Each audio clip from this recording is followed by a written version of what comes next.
ఆర్థిక సంఘం, finance commission. ఆర్థిక సంఘం యొక్క ఉద్దేశం ఏమి? ఆర్థిక సంఘాన్ని ఎందుకు ఏర్పాటు చేసినారు? ఇది రాజ్యాంగబద్ధమైనదా లేదా శాసనబద్ధమైనదా లేదా ఇది ఒక సలహా సంఘం మాత్రమేనా అనేది మనం తెలుసుకోవాల్సినటువంటి అవసరం ఉంది. మనకి ఆర్థిక సంఘాన్ని భారత రాజ్యాంగంలో 280 ఆర్టికల్ ప్రకారం ఏర్పాటు చేయడం జరిగింది. మరి ఎందుకు ఏర్పాటు చేసినారు అంటే ఆర్థిక సంఘాన్ని భారత ప్రభుత్వానికి పన్నుల ద్వారా ఆదాయం వస్తే ఈ ఆదాయాన్ని రాష్ట్రాల మధ్య ఏ విధంగా పంపిణీ చేయాలి అనేది ఈ ఆర్థిక సంఘం చూస్తుందన్నమాట. అంటే ఇక్కడ ఏమిటంటే కేంద్ర ప్రభుత్వానికి పన్నుల ద్వారా వచ్చినటువంటి ఆదాయాన్ని రాష్ట్ర ప్రభుత్వాల మధ్య సమానంగా ఏ విధమైనటువంటి సమస్యలు రాకుండా పంపిణీ చేయడానికి మనకి ఆర్థిక సంఘం అనేది బాధ్యత తీసుకుంటుంది. ఈ ఆర్థిక సంఘం ఎవరి ఆధ్వర్యంలో ఉంటుందంటే భారత రాష్ట్రపతి ఆధ్వర్యంలో ఉంటుంది. 280 ఆర్టికల్ ప్రకారం దీన్ని రూపొందించినారు కాబట్టి, నియమించినారు కాబట్టి, ఏర్పాటు చేసినారు కాబట్టి ఇది రాజ్యాంగబద్ధమైనటువంటి సంస్థగా మనం భావించాలి. అదేవిధంగా ఇది శాశ్వతమైనటువంటి సంఘంగా కూడా మనం భావించాల్సినటువంటి అవసరం ఉందన్నమాట. అంటే ఇక్కడ ఏమిటంటే విత్తపరమైనటువంటి ముఖ్యంగా మనకేమిటంటే భారత ప్రభుత్వానికి పన్నుల ద్వారా వచ్చినటువంటి ఆదాయాన్ని రాష్ట్రాల మధ్య పంపిణీ చేసే క్రమంలో ఏ విధమైనటువంటి సమస్యలు రాకుండా చూడడానికి ఇది ఎంతగానో ఉపయోగపడుతుంది అనేది మనం గమనించాలి. మరి ముఖ్యంగా మనం గమనిస్తే ఈ ఆర్థిక సంఘం ఎలాంటి విధులను నిర్వహిస్తుంది అనేది మనం గమనిస్తే ఆర్థిక సంఘం విధులు అంటాం. ఆర్థిక సంఘం విధులు అని చెప్తాం అన్నమాట.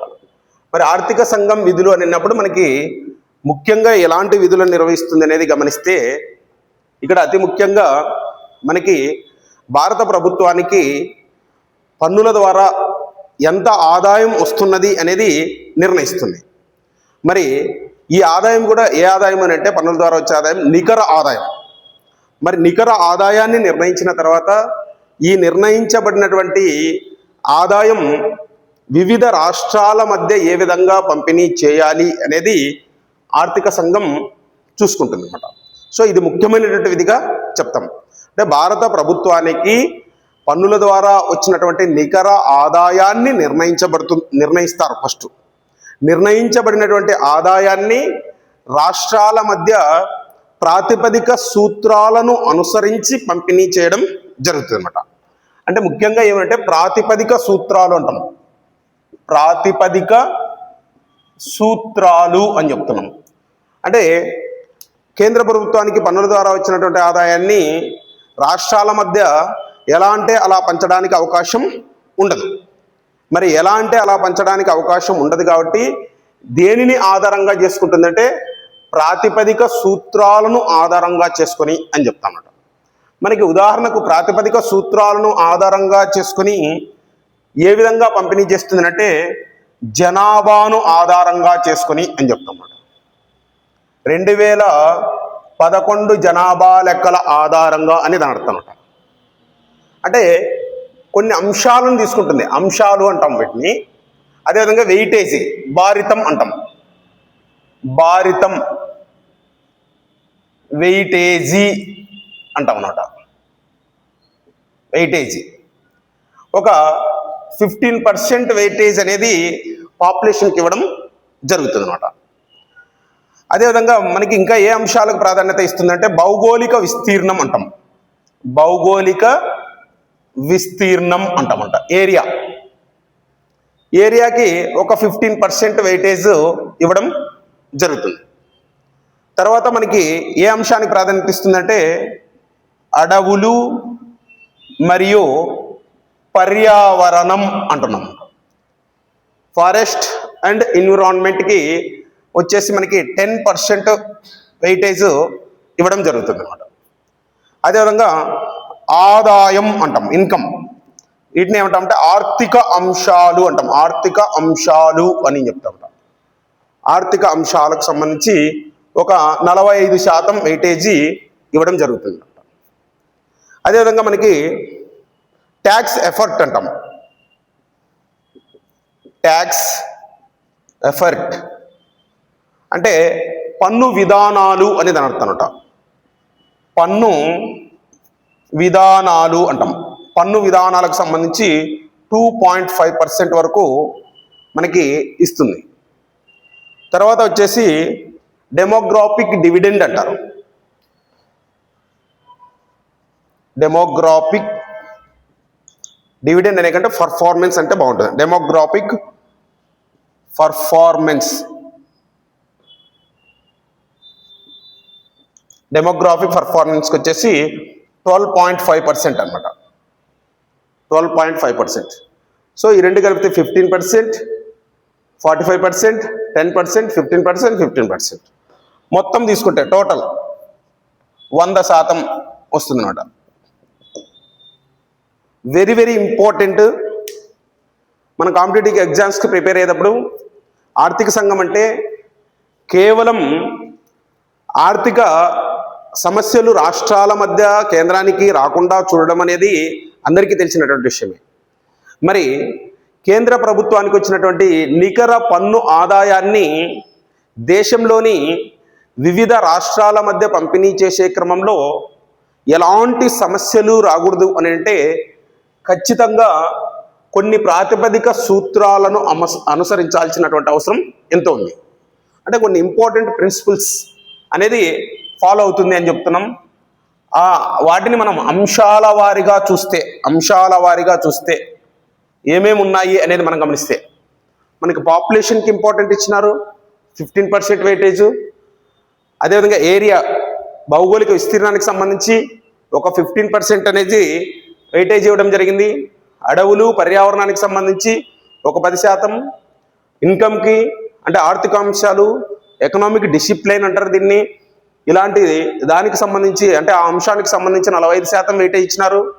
హైయెస్ట్ వెయిటేజ్ దేని ఆధారంగా కేంద్రానికి వచ్చినటువంటి నికర పన్ను ఆదాయాన్ని రాష్ట్రాల మధ్య పంపిణీ చేస్తున్నారు అని మనకి ప్రశ్న వస్తే దేనికి అని అంటే ఆదాయం, ఇన్కమ్. సో అదేవిధంగా మనకి ట్యాక్స్ ఎఫర్ట్స్, పన్నుల విధానాలు ఏ విధంగా ఉన్నాయి దేశంలో, ఏ రాష్ట్రాలు ఎలా పన్నుల విధానాన్ని అనుసరిస్తున్నాయి అనే అంశాన్ని ఆధారంగా చేసుకుని కూడా ఇక్కడ మనకి ఈ వెయిటేజ్ అనేది ఇవ్వడం జరిగింది. అదేవిధంగా డెమోగ్రాఫిక్ పర్ఫార్మెన్స్ అని చెప్తున్నాం. ఈ డెమోగ్రాఫిక్ పర్ఫార్మెన్స్ అని అంటే ముఖ్యంగా మనం ఏం తీసుకొచ్చారంటే అంటే రాష్ట్ర ప్రభుత్వాలు జనాభా నియంత్రణకు ఏ విధంగా అంటే జనాభా నియంత్రణకు ఏ విధంగా తన విధానాలను రూపొందిస్తున్నాయి, పాలసీస్ అనేటివి తీసుకుంటున్నాయి, లేదా దేశంలో ఏ రాష్ట్రాలు జనాభా నియంత్రణకు అత్యధిక ప్రాధాన్యతను ఇస్తున్నాయి అనే అంశాలను ఆధారంగా చేసుకుని అనమాట. సో దీన్ని ఆధారంగా చేసుకుని ఇక్కడ డెమోగ్రాఫిక్ పర్ఫార్మెన్స్ అన్నప్పుడు ఏమంటే ఏ రాష్ట్రాలు జనాభాను నియంత్రించడానికి ఎక్కువ ప్రాధాన్యత ఇస్తున్నాయో ఆ రాష్ట్రాలకు ఆర్థిక సంఘం నుంచి నిధులు అనేటివి ఎక్కువగా వస్తాయి అనేది మనం గమనిస్తే అన్నమాట. ఓకే, ఈ విధంగా. So first very very very important point ఏం చెప్తున్నామంటే అంటే ఆర్థిక సంఘం విధుల్లో మొదటి పాయింట్గా మనం ఏం చెప్తున్నామంటే భారత ప్రభుత్వానికి నికర పన్నుల ద్వారా వచ్చినటువంటి ఆదాయం ఎంత అనేది మొట్టమొదట ఆర్థిక సంఘం నిర్ణయిస్తున్నది. ఆ నిర్ణయించినటువంటి ఆ ఆదాయాన్ని దేశంలోని రాష్ట్రాల మధ్య పంపిణీ చేసే క్రమంలో ప్రాతిపదిక సూత్రాలను అనుసరించి ఆ రాష్ట్రాలకు వనరులను కేటాయిస్తున్నది. అంతేగాని అంటే కేంద్ర ప్రభుత్వానికి ఏ రాష్ట్ర ప్రభుత్వం అయితే అనుకూలంగా ఉంటుందో, సఖ్యతగా ఉంటుందో ఆ రాష్ట్ర ప్రభుత్వాలకు ఎక్కువగా ఇవ్వడం, కేంద్ర ప్రభుత్వానికి అనుకూలంగా లేని రాష్ట్ర ప్రభుత్వాలకు తక్కువగా ఇవ్వడం, ఇలాంటివి చేయడానికి అవకాశం ఉండదు. ఎందుకనంటే ఈ అంశాలకు ప్రాధాన్యత ఇచ్చి వనరులను కేటాయిస్తున్నారు కాబట్టి. ఇంకా రెండవ అంశం ఏమేనంటే గ్రాంట్స్ ఇన్ ఎయిడ్ అనేది వెరీ వెరీ ఇంపార్టెంట్. సహాయక విరాళాలు అంటాం. సహాయక విరాళాలు అంటే కేంద్ర ప్రభుత్వం రాష్ట్రాలకు, దేశంలోని రాష్ట్రాలకు సహాయక విరాళాలను ఇవ్వాల్సి వస్తుందన్నమాట. మరి సహాయక విరాళాలను ఇచ్చేటప్పుడు కూడా కొన్ని నియమ నిబంధనలను అనుసరించాల్సి వస్తుంది. అది రెండవ విధిగా మనం చెప్తాం. భారత ప్రభుత్వం దేశంలోని రాష్ట్రాలకు సహాయక విరాళాలను అందించే క్రమంలో అనుసరించే నియమ నిబంధనలను గురించి తెలియజేస్తుంది ఆర్థిక సంఘం అనేది మనం గమనిస్తే. మరి ఇంకా ఏమి విధికి ఇంపార్టెంట్ ఇస్తుందంటే, కేంద్ర రాష్ట్ర ప్రభుత్వాల మధ్య విత్తానికి సంబంధించి పన్నులు కాకుండా ఇతర ఆర్థిక అంశాలలో వచ్చే సమస్యలను పరిష్కరిస్తుంది అన్నమాట. అంటే ఇక్కడ కేవలం మనం ఇక్కడ ఏం చెప్తున్నాం, పన్నుల ద్వారా భారత ప్రభుత్వానికి వచ్చే ఆదాయాన్ని రాష్ట్రాల మధ్య పంపిణీ చేస్తున్నది ఏం చెప్తున్నాం. మరి పన్నులు కాకుండా ఇతర ఆర్థిక అంశాలను కూడా ఇక్కడ ఆర్థిక సంఘం అంటే ఇతర ఆర్థిక అంశాల్లో రాష్ట్రాల మధ్య వచ్చే సమస్యలను కూడా ఆర్థిక సంఘం పరిష్కరిస్తుంది అన్నమాట. సో ఆ విధంగా ఈ ముఖ్యమైనటువంటి విధులు అనేటివి ఉంటాయి. సో ఫస్ట్ వెరీ వెరీ ఇంపార్టెంట్గా ఉంటున్నాం, కేంద్ర ప్రభుత్వానికి పన్నుల ద్వారా వచ్చే నికర ఆదాయాన్ని రాష్ట్రాల మధ్య పంపిణీ చేయడం అని చెప్తున్నాం. రాష్ట్రాల మధ్య పంపిణీ చేసేటప్పుడు ప్రాతిపదిక సూత్రాలను అనుసరిస్తుంది అని చెప్తున్నాం.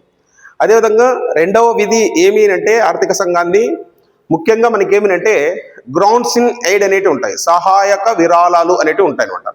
అంటే భారత ప్రభుత్వానికి పన్నుల ద్వారా వచ్చే ఆదాయాన్ని వాటాల పరంగా ఇవ్వడంతో పాటుగా మరి ఏం చేస్తుందంటే సహాయక విరాళాలను కూడా ఇస్తుంది అనమాట. అంటే గ్రౌండ్స్ ఇన్ ఎయిడ్ రూపంలో ఇస్తుంది.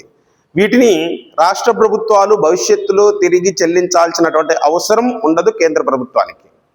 సో అది సహాయక విరాళాలు అంటాం. మరి ఇక్కడ కేవలం పన్నుల ద్వారా వచ్చినటువంటి ఆదాయం గురించి మాత్రమే కాకుండా ఇతర ఆర్థిక అంశాలలో రాష్ట్రానికి కేంద్రానికి వచ్చే సమస్యలను కూడా పరిష్కరించడం ఆర్థిక సంఘం యొక్క మూడవ విధిగా మనం చెప్తున్నాం అన్నమాట. ఈ విధంగా ఆర్థిక సంఘాన్ని ఏర్పాటు చేయడం జరిగింది. ఆర్థిక సంఘం ఆదాయాన్ని అంటే పన్నుల ద్వారా వచ్చినటువంటి ఆదాయాన్ని దేశంలో రాష్ట్రాల మధ్య పంపిణీ చేసే క్రమంలో ఎలాంటి సమస్యలు తలెత్తకుండా చూడవలసినటువంటి బాధ్యత ఆర్థిక సంఘాన్ని. ఆర్థిక సంఘం ఎవరి ఆధ్వర్యంలో రూపొందించబడుతుంది అంటే రాష్ట్రపతి. అదేవిధంగా ఆర్థిక సంఘానికి అధ్యక్షుని నియమిస్తారు. ఆర్థిక సంఘంలో సభ్యులు కూడా ఉంటారన్నమాట. అంటే ఒక అధ్యక్షుడు ఉంటారు మరియు 4 సభ్యులు ఉంటారు. కాబట్టి 1+4 అనే విధానంలో దీన్ని నియమించడం జరుగుతుంది అనేది మనం గమనిస్తే. సో ఈ విధంగా ఫైనాన్స్ కమిషన్ గురించి మనం చెప్తే మరి ఇప్పటి వరకు దేశంలో ఎన్ని ఆర్థిక సంఘాలు నియమించబడ్డాయి అంటే 16 ఆర్థిక సంఘాలు నియమించబడ్డాయి.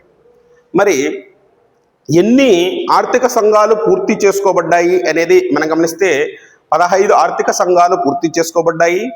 2026 సంవత్సరం ఏప్రిల్ 1వ తారీఖు నుంచి 16వ ఆర్థిక సంఘం నియమాలు అనేటివి మనకి అందుబాటులోకి వస్తాయి. అంటే ఇక్కడ మనకి 2026 ఏప్రిల్ 1 నుంచి 16వ ఆర్థిక సంఘం అనేది పనిచేస్తుంది అనేది మనం గమనిస్తే, మరి మనకి మొదటి ఆర్థిక సంఘ అధ్యక్షుడు ఎవరు అని అంటే కేసీ నియోగి అంటాం. K C Neogy first finance commission chairman అని చెప్తాం, కేసీ నియోగి అని చెప్తాం. మరి తర్వాత మనకి ఏమినంటే కే సంతానం అంటాం, కే సంతానం. ఏకే చందా అంటాం, 3వ ఆర్థిక సంఘం. 4వ ఆర్థిక సంఘం వచ్చేసి పివి రాజమన్నారు. 5వ ఆర్థిక సంఘం చైర్మన్ వచ్చేసి మనకి మహావీర్ త్యాగి. 6వ ఆర్థిక సంఘం చైర్మన్ వచ్చేసి కాసు బ్రహ్మానందరెడ్డి అని చెప్తామన్నమాట. మరి ఇలా మనం ఈ ఆర్థిక సంఘాల చైర్మన్లు ప్రతి సంవత్సరం అంటే ప్రతి ఆర్థిక సంఘానికి ఏర్పాటు చేస్తారు. 5 సంవత్సరాల కాలానికి ఈ ఆర్థిక సంఘాన్ని ఏర్పాటు చేస్తారు. మరి అదేవిధంగా ప్రస్తుతం 16వ ఆర్థిక సంఘం అనేది ఏర్పాటు చేశారు దేశంలో అని చెప్తున్నాం. మరి 16వ ఆర్థిక సంఘం చైర్మన్ ఎవరు అంటే అరవింద్ పనగారియా. అరవింద్ పనగారియా అని అంటాం. మరి ఈయన నీతి ఆయోగ్లో కూడా పనిచేయడం జరిగింది. మరి అదేవిధంగా ఈ అరవింద్ పనగారియాతో పాటుగా మనకి నలుగురు సభ్యులు అనే వాళ్ళు కూడా ఉంటారు. 16వ ఆర్థిక సంఘానికి ఒక సెక్రటరీని కూడా నియమించడం జరిగింది. కార్యదర్శి అంటామన్నట, సెక్రటరీ కార్యదర్శిని కూడా నియమించడం జరిగింది. రిత్విక్ పాండా అంటాం, రిత్విక్ పాండా అని నియమించడం జరిగింది సెక్రటరీని. అదేవిధంగా సభ్యులు విషయానికి వస్తే మనకి ముఖ్యంగా శ్రీమతి అన్నే జార్జ్ మాథ్యూ అంటారు.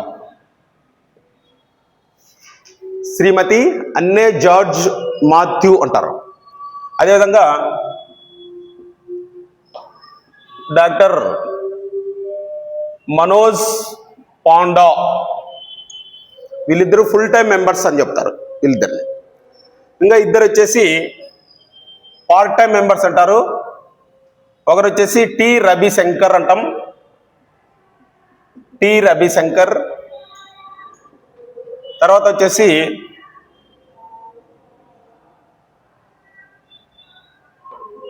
సౌమ్యకాంతి ఘోష్ అంటారు, సౌమ్యకాంతి ఘోష్. వీళ్ళు నలుగురు సభ్యులు. ఈ నలుగురిలో శ్రీమతి అన్నే జార్జ్ మాథ్యూ వచ్చేసి మరియు డాక్టర్ మనోజ్ పాండా వచ్చేసి ఫుల్ టైం మెంబర్స్ అని చెప్తున్నారు. అదేవిధంగా టి రవిశంకర్, సౌమ్యకాంతి ఘోష్ వచ్చేసి పార్ట్ టైం మెంబర్స్ అని చెప్తున్నారు. మొత్తం మీద నలుగురు మెంబర్స్ అనే వాళ్ళు ఉంటారు. మరి ముఖ్యంగా ఈ 16వ ఆర్థిక సంఘం అనేది ఎప్పుడు ఏర్పాటు చేశారు అనేది మనం గమనిస్తే, అంటే 16వ ఆర్థిక సంఘాన్ని ఎప్పుడు ఏర్పాటు చేసినారంటే 2023 డిసెంబర్ 31న దీన్ని ఏర్పాటు చేయడం జరిగింది. మరి తన నివేదికను ఎప్పటికి ఇవ్వాలి అని చెప్పారంటే 2025 అక్టోబర్ 31 లోపల నివేదికను ఇవ్వాలని చెప్పారు. మరి ఒక నెల పొడిగించారు, ఈ నివేదికను ఒక నెల పొడిగించడం కూడా జరిగింది. అంటే 2025 నవంబర్ చివరికి పొడిగించారు. కానీ 2025 నవంబర్ 17వ తారీఖున ఆర్థిక సంఘం 16వ నివేదికను రాష్ట్రపతికి ఇవ్వడం జరిగిందనమాట. మరి అందుకని 2025 నవంబర్ 17న ఇచ్చారు. కాబట్టి రాష్ట్రపతి దీన్ని ఆమోదించడం జరిగింది. అదేవిధంగా పార్లమెంట్కి ఇచ్చారు రాష్ట్రపతి. మరి ఇది ఎప్పటి నుంచి అమల్లోకి వస్తుందంటే 2026 ఏప్రిల్ 1 నుంచి అమల్లోకి వస్తుంది. 2031 మార్చి 31 మధ్య ఈ 16వ ఫైనాన్స్ కమిషన్కి సంబంధించినటువంటి నియమాలను అమల్లోకి రావడం జరుగుతుంది అనేది మనం గమనిస్తే. మరి అదేవిధంగా మనకి అరవింద్ పనగారియా మనకి 16వ ఆర్థిక సంఘ చైర్మన్గా మనకి పనిచేస్తున్నారని చెప్తున్నాం. ఇంకా 15వ ఆర్థిక సంఘానికి తీసుకుంటే కేసీ నియోగి మనకి చైర్మన్గా పనిచేశారు అనేది మనం గమనిస్తే. ఈ విధంగా ఈ ఫైనాన్స్ కమిషన్స్ అన్నీ కూడా మనకి ఏ విధంగా ఏర్పాటు చేయబడ్డాయి అంటే భారత రాజ్యాంగం ద్వారానే ఏర్పాటు చేయబడ్డాయి. ఈ 16 కూడా ఈ ఫైనాన్స్ కమిషన్ ముఖ్య ఉద్దేశమే ఏమిటంటే దేశానికి పన్నుల ద్వారా వచ్చినటువంటి ఆదాయాన్ని రాష్ట్రాల మధ్య పంపిణీ చేయాలి. రాష్ట్రాల మధ్య పంపిణీ చేయాలంటే కేవలం భారత ప్రభుత్వ ఇష్టానికి వదిలేస్తే అన్ని రాష్ట్రాలకు సమానంగా ఈ వనరులను పంపిణీ చేయడం జరగదు. అంటే సమానంగానే అంటే వచ్చినటువంటి ఈ పన్ను ఆదాయాన్ని డివైడెడ్ బై రాష్ట్రాలు చేయడం అని కాదు దాని అర్థం. సమానంగా అంటే న్యాయపరంగా. అంటే ఇక్కడ మనం గమనిస్తే ఏమిటంటే జనాభా ఎక్కువగా ఉన్నటువంటి రాష్ట్రాలకు ఎక్కువ నిధులు వస్తున్నాయి, అదేవిధంగా భౌగోళిక విస్తీర్ణం ఎక్కువగా ఉన్నటువంటి రాష్ట్రాలకు ఎక్కువ నిధులు వస్తున్నాయి. ఇలాంటివి గమనిస్తే మరి ముఖ్యంగా గమనిస్తే గతంలో జనాభా ఎక్కువగా ఉన్నటువంటి రాష్ట్రాలకు ఎక్కువ నిధులు ఇచ్చారు. మరి భారత ప్రభుత్వమే ఏం చెప్పింది అంటే రాష్ట్రాలకు సూచనలు చేసింది, జనాభాను నియంత్రించుకోవాల్సినటువంటి అవసరం మనకి ఎంతైనా ఉంది అని. మరి చాలా రాష్ట్రాలు దేశంలో జనాభాను నియంత్రించుకోవడానికి ప్రాధాన్యత ఇచ్చాయి, జనాభాను నియంత్రించగలిగినాయి. ముఖ్యంగా దక్షిణాది రాష్ట్రాలు జనాభాను నియంత్రించడం వలన ఇక్కడ మనకి ఆ దక్షిణాది రాష్ట్రాలకు వెయిటేజ్ అనేది తగ్గింది. మరి అందుకని చెప్పి ఇక్కడ ముఖ్యంగా ఏం చెప్తున్నాయి దక్షిణాది రాష్ట్రాలంటే భారత ప్రభుత్వమే జనాభాను నియంత్రించమని కోరింది. మరి జనాభాను నియంత్రించుకుంటూ వచ్చాం మేము. మరి ఈరోజేమో జనాభాను తగ్గడం వలన మాకి ఆర్థిక సంఘం నుంచి వచ్చే వనరులు కోల్పోతున్నామని దక్షిణాది రాష్ట్రాలు ఆర్థిక సంఘానికి తన ఆవేదనను కూడా తెలియజేయడం జరిగింది. మరి ఈ 16వ ఆర్థిక సంఘంలో మనకి ఏ అంశాలకు ఎట్లా ప్రాధాన్యత ఇస్తారు అని వేచి చూడాల్సినటువంటి అవసరం ఉందన్నమాట. ఎందుకంటే ఇవన్నీ కూడా మనం చెప్పేది ఏమంటే 15వ ఆర్థిక సంఘం ప్రకారం చెప్పాం కాబట్టి అన్నమాట. ఓకే, 15వ ఆర్థిక సంఘం ప్రకారం ప్రాతిపదిక సూత్రాలు ఏ విధంగా ఉన్నాయి, ఏ అంశాలకు ప్రాధాన్యత ఇచ్చి ఇలా వనరులను పంపిణీ చేయడం జరిగింది అనేది మనం చెప్పాం కాబట్టి అన్నమాట. ఓకే, ఈ ఫైనాన్స్ కమిషన్కి సంబంధించి మరియు మనం ఇంకా ఎక్కువ వీడియోలు చేయాల్సి వస్తుంది. ఇది ఒక ఇంట్రడక్షన్ మాత్రమే. అంటే ఫైనాన్స్ కమిషన్ ఉద్దేశం ఏమి, ఫైనాన్స్ కమిషన్ విధులు ఏమి అనేటివి మాత్రమే మనం ఇక్కడ చేసాం. మనం ఈ 15th ఫైనాన్స్ కమిషన్ రికమెండేషన్స్, అదేవిధంగా దాని యొక్క విధి విధానాలు, అదేవిధంగా కేంద్రం రాష్ట్రాలకు ఎంత వనరులను కేటాయించింది అంటే 42% వనరులను కేటాయించింది పన్ను ఆదాయంలో. మరి ఆ 42% రాష్ట్రాల మధ్య పంపిణీ చేయాలి.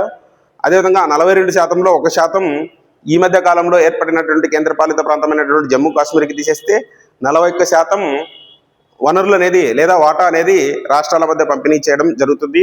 మొత్తం రాష్ట్రాల వారీగా ఏ రాష్ట్రానికి ఎంతెంత ఈ వనరులు వచ్చాయి, ఎంత వెయిటేజీ ఉంది అనేటివన్నీ కూడా మనం ప్రత్యేకంగా మరి యొక్క వీడియోలో చేయాల్సినటువంటి అవసరం ఉంది.